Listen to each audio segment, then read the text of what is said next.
नमस्कार मित्रों। माइग्रेन एक तरह का कष्टदायक सर दर्द क्यों होता है, ये क्या इसकी आयुर्वेदिक चिकित्सा है, इस पर चर्चा करेंगे। मैं डॉक्टर राम अरोड़ा, उज्जैन से एक आयुर्वेद चिकित्सक।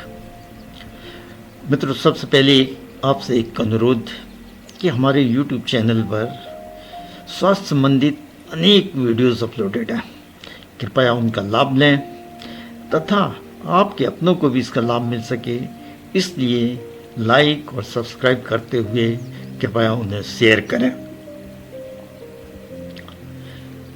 माइग्रेन एक तरह का न्यूरोलॉजिकल यानी कि नर्व से संबंधित कंडीशन है, जिसमें कि बहुत अधिक तेज हेडेक होता है, सिर दर्द होता है और लगभग 12% व्यक्ति इससे पीड़ित रहते हैं और पुरुषों की तुलना में महिलाओं को यह लगभग 3 गुना अधिक होता है।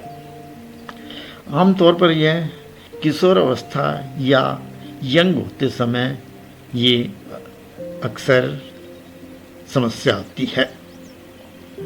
आयुर्वेद में इसका अत्यंत सुंदर वर्णन किया गया है कारणों का। चरक संहिता के सूत्र अध्याय 17 के 22वें श्लोक में कहा गया है कि अत्यधिक व्यायाम करना, भोजन का अधिक सेवन तथा रोने और तीव्र गतिविधि जैसे इमोशनल गड़बड़ी के कारण वात, पित्त और कफ दोष असंतुलित हो जाते हैं, जिसके कारण कि ये समस्या उत्पन्न होती है।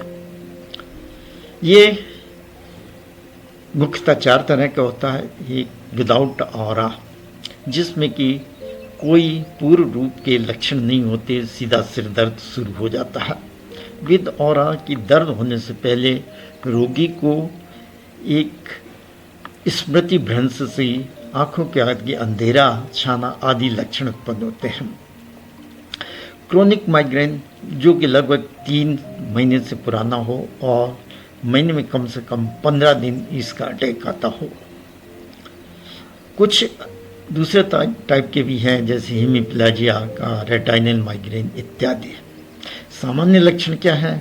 सबसे पहले तो रोगी को तीव्र सिर दर्द होगा और कान में उसके ऐसे घंटियां से बजने की आवाज़ आएगी और गर्दन और कंधे में भी दर्द हो सकता है। उत्क्लेश यानी उल्टी सा लगेगा रोगी को और लाइट या साउंड की प्रति इंटॉलरेंस, उसको अच्छा नहीं लगता, उससे बचना चाहता है। वोमिटिंग भी हो सकती है और चिड़चिड़ापन, इरिटेबिलिटी रोगी में पाई जाती है। क्या कारण है इसके? तो सबसे पहले तो स्ट्रेस अधिक लेना, तनाव के कारण ये होता है।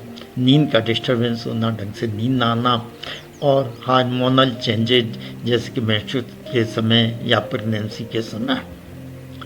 शराब के अत्यधिक सेवन से भी यह समस्या हो सकती है। आयुर्वेद में इसका क्या मैनेजमेंट है, क्या चिकित्सा है?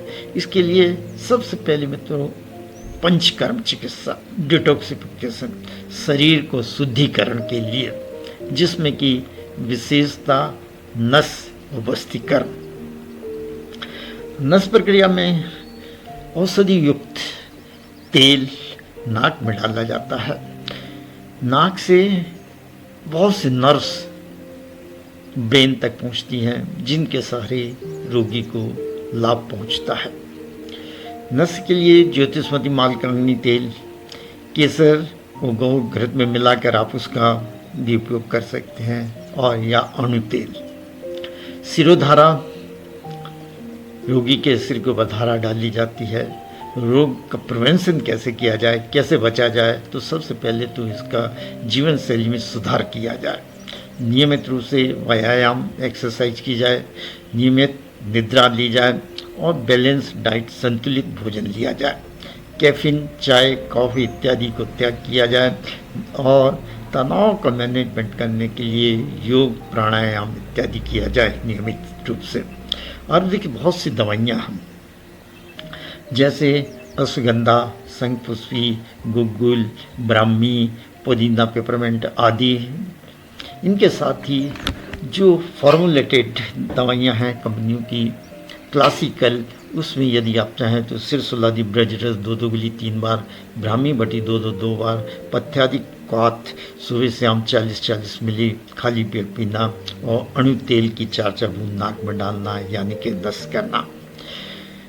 इस प्रकार मित्रों आयुर्वेद अमृत है, लेकिन फिर भी कोई भी चिकित्सा लेने से पहले आप अपने चिकित्सक से अवश्य परामर्श लें। और हमारी हार्दिक शुभकामनाएं, आप हमेशा सुखी रहें, स्वस्थ रहें, प्रसन्न रहें। बहुत बहुत धन्यवाद मित्रों, नमस्कार।